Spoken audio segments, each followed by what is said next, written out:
Hello everyone, welcome to our channel. দেখো, আগের দিন আমরা কিন্তু ক্লাস 11-এর নতুন সেমিস্টার সিস্টেম সম্পর্কে আলোচনা করেছি। সেই সেমিস্টারে কোন ইউনিটের আন্ডারে কেমন কি মার্কস ডিভিশন ছিল সেগুলো নিয়ে জেনেছি। আজকে আমরা একটু সিলেবাসটার ব্যাপারে ডিটেলে জানবো। দেখো, স্ক্রিনে তোমরা একটা পিডিএফ দেখতে পারবে, যেটা আমাদের WBCHSE বা West Bengal council of higher secondary এডুকেশনের পক্ষ থেকে পাবলিশ করা হয়েছে।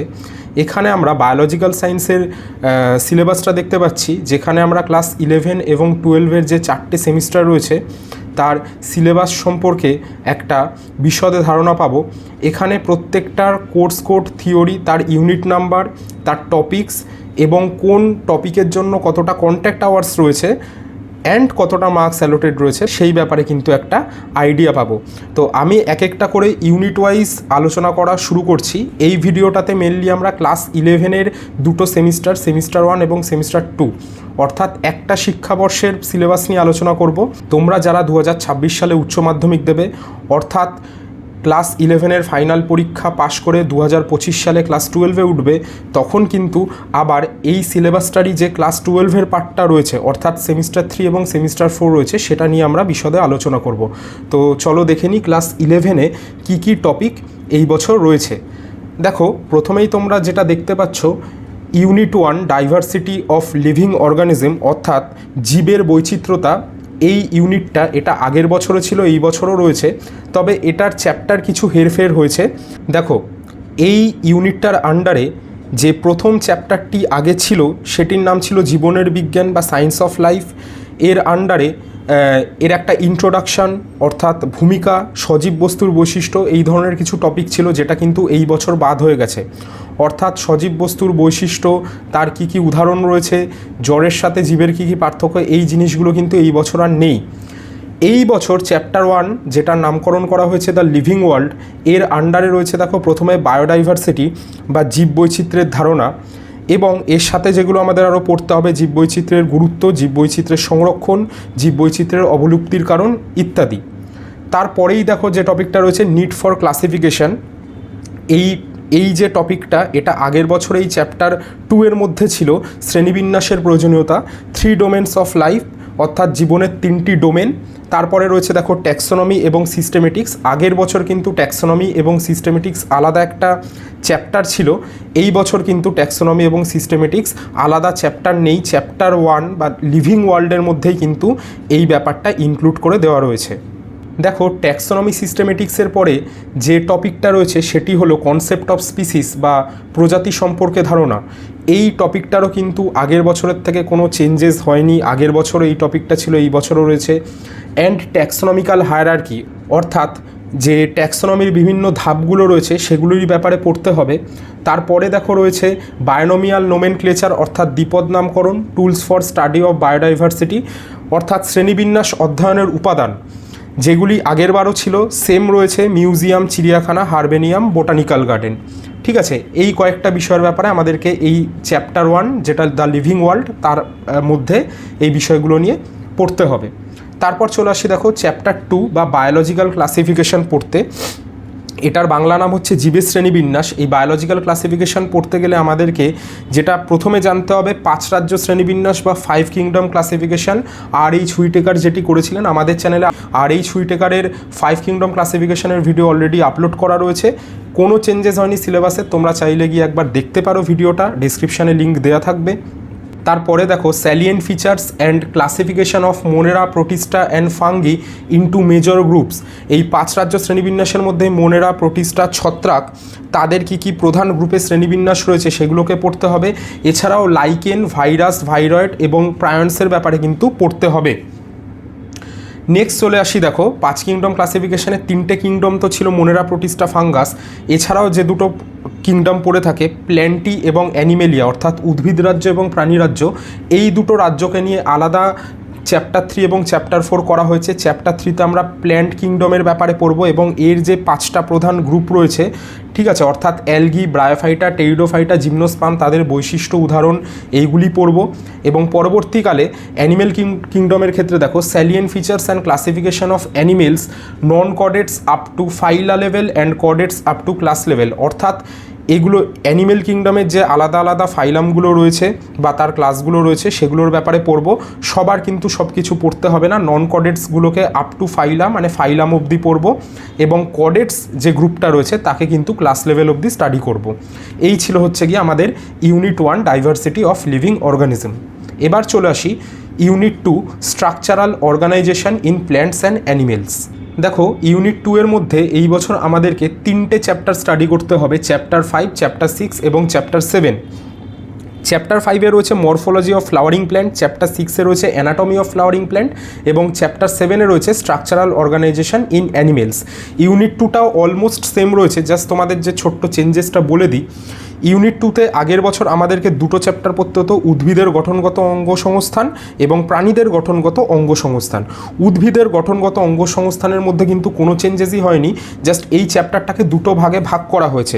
দেখো উদ্ভিদ কলা নিয়ে যে চ্যাপ্টারটা ছিল, প্ল্যান্ট টিস্যুর যে চ্যাপ্টারটা ছিল, সেটাকে অ্যানাটমির মধ্যে ফেলা হয়েছে, which is chapter 6 anatomy of flowering plant, এবং যেটা সপুষ্পক উদ্ভিদের অঙ্গসংস্থান বলে যে চ্যাপ্টারটা ছিল সেটাকে মরফোলজি অফ ফ্লাওয়ারিং প্ল্যান্টসের মধ্যে ফেলা হয়েছে, হুইচ ইজ চ্যাপ্টার 5। ঠিক আছে, এবার চ্যাপ্টার 7-এ কিন্তু একটা বেশ মেজর অল্টারনেট হয়েছে, সেটা বলে দিই। দেখো স্ট্রাকচারাল অর্গানাইজেশন ইন অ্যানিমেলস, এই যে চ্যাপ্টারটা, এর মধ্যে অ্যানিমেল টিস্যু সিস্টেম আগের বছরও যেরকম ছিল এই বছরও তাই রয়েছে। এখানে আমরা প্রাণীকলা সম্পর্কে জানবো, বিভিন্ন ধরনের প্রাণীকলা, যেমন epithelial tissue, connective tissue, muscular tissue এবং নার্ভাস টিস্যু। ঠিক আছে, এই টিস্যু সিস্টেমগুলোর ব্যাপারে পড়বো, কার কী স্ট্রাকচার রয়েছে, অর্গানাইজেশন রয়েছে, ফাংশন রয়েছে। এছাড়াও আগের বছর আমাদেরকে যেটা পড়তে হয়েছিল আরশোলার মরফোলজি, মরফোলজি অফ ককরোচ, এই বছর কিন্তু আরশোলা থাকছে না, আরশোলাকে এক্সক্লুড করে তার জায়গায় কিন্তু মরফোলজি অফ ফ্রগ ইনক্লুড করা হয়েছে। এটা একটা বেশ বড় চেঞ্জেস বলতে পারো। আগের বছর যে আরশোলা ছিল সেটা কিন্তু একটা ইনভার্টিব্রেট অ্যানিমেলের ছিল, এই বছর থেকে কাউন্সিল ডিসিশন নিয়েছে আর ইনভার্টিব্রেট কোনো অ্যানিমেলের মরফোলজি ক্লাস 11-এ পড়ানো হবে না, তার জায়গায় ভার্টিব্রেট হিসাবে ফ্রগের মরফোলজি কিন্তু আমরা পড়বো। এবং ফ্রগের মরফোলজি পড়তে গিয়ে এর আন্ডারে আমরা digestive, circulatory, respiratory, nervous and reproductive system of frog নিয়ে কিন্তু পড়াশোনা করব। ঠিক আছে, এই ছিল হচ্ছে গিয়ে আমাদের ইউনিট 2। এরপর চলে আসে হচ্ছে গিয়ে ইউনিট 3, যেটা সাইটোলজির ইউনিট। এই ইউনিটটার নাম হচ্ছে গিয়ে cell structure and cell function. দেখো ইউনিট 3-এর আন্ডারে কিন্তু মেনলি 3টে চ্যাপ্টার রয়েছে, চ্যাপ্টার 8, 9 এবং 10। আগের বছরও সেল ইউনিটটার আন্ডারে 3টে চ্যাপ্টারই ছিল। ইউনিটটার আন্ডারে যে চ্যাপ্টারগুলো রয়েছে সেগুলো প্রায় সেমই রয়েছে। যেমন প্রথমটা মনে করো cell the unit of life, chapter 8, তার মধ্যে আমরা cell theory, cell as the basic unit of the life, structure of prokaryotic and eukaryotic cell, plant cell, animal cell, cell envelope অর্থাৎ cell wall, cell membrane, cell organelles, যেগুলোর যে different cell অর্গানেলসগুলো রয়েছিল, endomembrane system, nucleus, endoplasmic reticulum, Golgi, এই প্রত্যেকটা cell অর্গানেলের ব্যাপারেই ডিটেলে পড়বো। তার মধ্যে cytoskeleton structure, cilia, flagella, centrioles, এই প্রত্যেকটার আলট্রা স্ট্রাকচার অর্থাৎ অণুবীক্ষণিক যে গঠন এবং তার যে ফাংশন অর্থাৎ কাজ, এই প্রত্যেকটাকে আমাদেরকে স্টাডি করতে হবে। দেখো চ্যাপ্টার 9-এ রয়েছে বায়োমলিকিউলস বা জৈব অণু। ক্লাস 9-এও আমরা যে ধরনের বায়োমলিকিউলসগুলো নিয়ে পড়েছিলাম ক্লাস 11-এও সেম থাকবে, সেগুলো জাস্ট একটু আমরা ইনডেপথে গিয়ে পড়বো, তাদের কেমিক্যাল স্ট্রাকচারগুলো নিয়ে আলোচনা করব। এবং ক্লাস 11-এ বায়োমলিকিউলসে যে মেন টপিকটা অ্যাডিশন হয় সেটা হচ্ছে গিয়ে এনজাইম। এনজাইম আগের বছরও ছিল সিলেবাসে, এই বছর থেকেও থাকবে। এনজাইম প্রচণ্ড গুরুত্বপূর্ণ একটা টপিক বোর্ডের জন্য অ্যাজ ওয়েল অ্যাজ নিট এবং অন্যান্য কম্পিটিটিভ এক্সামের জন্য। এখান থেকে কিন্তু খুব ইম্পর্টেন্ট প্রশ্ন প্রত্যেক বছর থাকেই থাকে। নেক্সট চলে আসি চ্যাপ্টার 10 দেখতে, যেটার নাম হচ্ছে গিয়ে সেল সাইকেল এবং cell division. Cell cycle, cell division আগের বছরও ছিল, তবে এই বছর সেল সাইকেল, সেল ডিভিশন থেকে অনেক সাব টপিক কিন্তু এক্সক্লুড হয়ে গেছে, বাদ দেওয়া হয়েছে, সেগুলো পড়তে হবে না। যেমন মনে করো আগের বছর তোমাদের সেই সেল ডিভিশন মানে কোষ বিভাজন চ্যাপ্টারের মধ্যে কোষ বিভাজনের কারণ, গুরুত্ব, একটা মেজর কনসেপ্ট ছিল ক্রোমোজোম সম্পর্কে ধারণা, ক্রোমোজোমের প্রকারভেদ, ক্রোমোজোমের গঠন, এগুলো কিচ্ছু নেই। ক্রোমোজোমের রাসায়নিক সংযুক্তি, ক্রোমোজোমের আণবিক সংযুক্তি, ডিএনএ প্যাকেজিং, এগুলো প্রত্যেকটা বাদ চলে গেছে। এগুলো তোমাদেরকে আর এবার ক্লাস 11-এ পড়তে হবে না, ক্লাস 12-এ গিয়ে আবার থাকবে ডিএনএর ক্ষেত্রে। এবং তোমরা ক্লাস 10-এও অলরেডি কিন্তু ক্রোমোজোমের স্ট্রাকচার পড়ে এসছো। ক্লাস 10-এর ক্রোমোজোমের কনসেপ্টের উপর বেস করেই কিন্তু আমাদের ক্লাস 11-এর সেল ডিভিশনটাকে ভালো করে বুঝতে হবে। এই বছর যেখান থেকে থাকছে সেটা হলো সেল সাইকেল অর্থাৎ কোষচক্র, এর ইন্টারফেজ, মাইটোটিক ফেজ, ঠিক আছে, এর যে চেক পয়েন্টসগুলো রয়েছে সেইগুলোর ব্যাপারে পড়তে হবে। আমরা জানি যে 3 ধরনের সেল ডিভিশন প্রসেস আছে, মাইটোসিস, অ্যামাইটোসিস এবং মিওসিস। তার মধ্যে অ্যামাইটোসিস প্রসেসটা কিন্তু বাদ, অ্যামাইটোসিসের ব্যাপারে কোনো ডিটেলিং আমাদের এবার পড়তে হবে না, শুধু মাইটোসিস এবং মিওসিস সেই সেল ডিভিশনের পদ্ধতি, প্রসেস, তার কি সিগনিফিকেন্স রয়েছে এইগুলোর ব্যাপারে কিন্তু জাস্ট জানতে হবে। এই ছিল আমাদের সেমিস্টার 1-এর সিলেবাস। সেমিস্টার 1-এর শুধু এই 3টে ইউনিটই রয়েছে, সেটা কমপ্লিটলি এমসিকিউ বেসড হবে। দেখো এবার আমরা চলে আসবো সেমিস্টার 2-এর সিলেবাস দেখতে।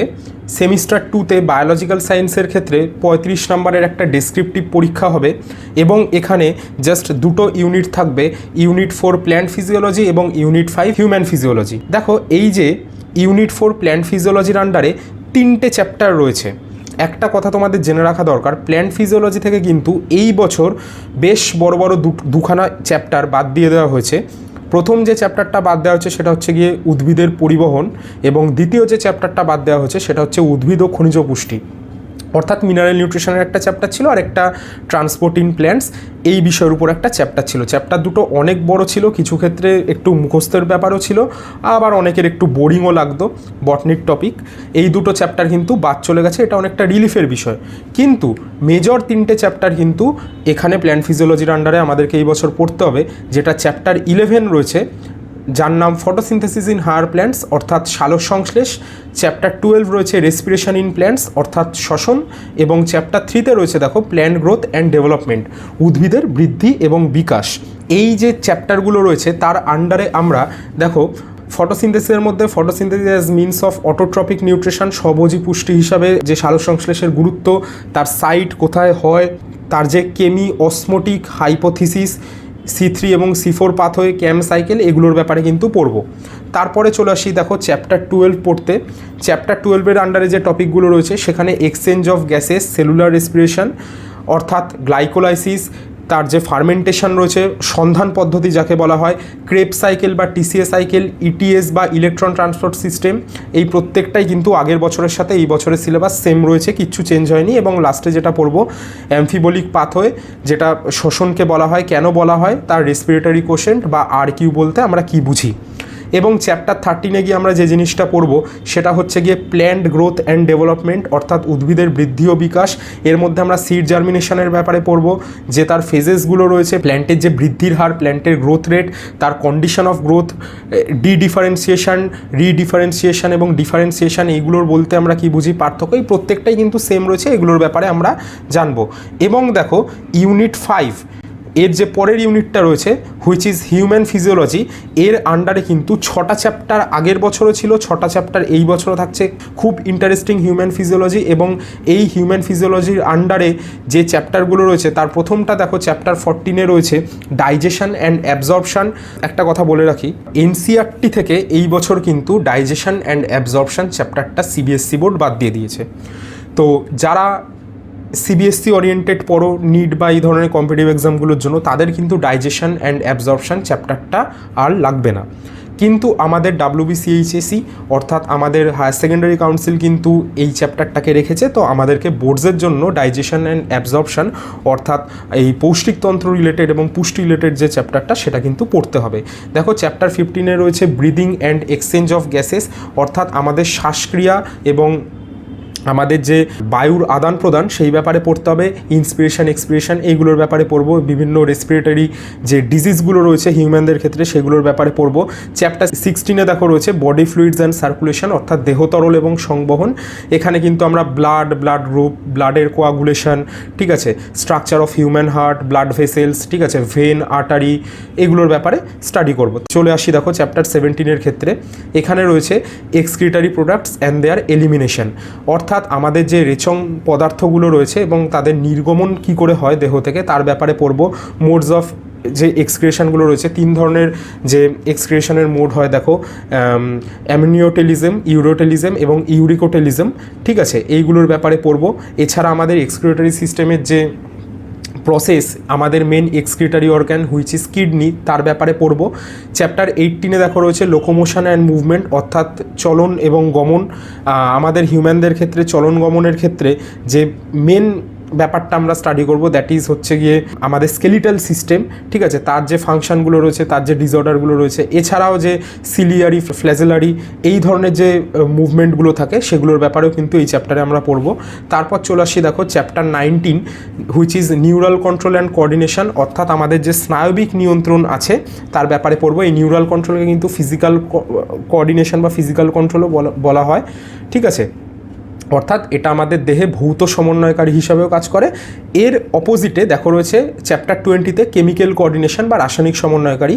এখানে কিন্তু এই কেমিক্যাল কোঅর্ডিনেশন অ্যান্ড ইন্টিগ্রেশন চ্যাপ্টারের আন্ডারে আমরা বিভিন্ন এন্ডোক্রিন গ্ল্যান্ড এবং হরমোনের ব্যাপারে পড়বো, ঠিক আছে। তো এই 6টা চ্যাপ্টার দেখো হিউম্যান ফিজিওলজির আন্ডারে রয়েছে, 3টে চ্যাপ্টার প্ল্যান্ট ফিজিওলজির আন্ডারে রয়েছে। আমরা এই যে দুটো ইউনিট ডেসক্রিপটিভ হবে তার মার্কস ডিভিশন কীরকম রয়েছে, মানে কোন চ্যাপ্টার থেকে কত মার্কস অ্যালোটেড রয়েছে সেটা নিয়ে কিন্তু এর আগের ভিডিওতে অলরেডি ডিসকাস করেছি। তোমরা চাইলে এই ভিডিওটা দেখে নিতে পারো একবার, সেখান থেকে কোন চ্যাপ্টার থেকে এসএকিউ টাইপ 1 থাকছে, এসএকিউ টাইপ 2 থাকছে, কম্পিটেন্সি বেসড কোশ্চেন থাকছে এবং লং অ্যান্সার টাইপ কোশ্চেন থাকছে, সেটা একটু দেখে নিও। আর প্ল্যান্ট ফিজিওলজি থেকে বলে রাখছি এখান থেকে টোটাল 17 নাম্বার থাকবে থিওরিতে, এবং হিউম্যান ফিজিওলজি থেকে কিন্তু টোটাল 18 নাম্বার থাকবে। সেমিস্টার 2 হচ্ছে গিয়ে 35 নাম্বারে এবং এমসিকিউ বেসড হচ্ছে সেমিস্টার 1 প্রথম 3টে যে ইউনিটের কথা বললাম সেটা পুরোটাই হবে হচ্ছে গিয়ে 35 নাম্বারে। তাহলে 35, 35, 70। আশা করি তোমরা সিলেবাসটা বুঝতে পেরেছো। যদি কোনো রকম অসুবিধা থাকে কোনো সিলেবাসের টপিক এক্সক্লুড হওয়া বা ইনক্লুড হওয়া বা কিছু অল্টারনেট হওয়া নিয়ে, তাহলে তোমরা কিন্তু কমেন্ট করে সেটা জানাতে পারো, আমরা অবশ্যই সেটার উত্তর দেবো। আজকের মতো এই ভিডিওটা এখানেই শেষ করছি, ভিডিও অনেক লম্বা হয়ে যাচ্ছে। এভাবেই আমাদের চ্যানেলটাকে ফলো করো এবং আমাদের ভিডিওগুলো যদি ভালো লাগে, যদি তোমাদের হেল্পফুল মনে হয়, তাহলে অবশ্যই সাবস্ক্রাইব করো। Thank you.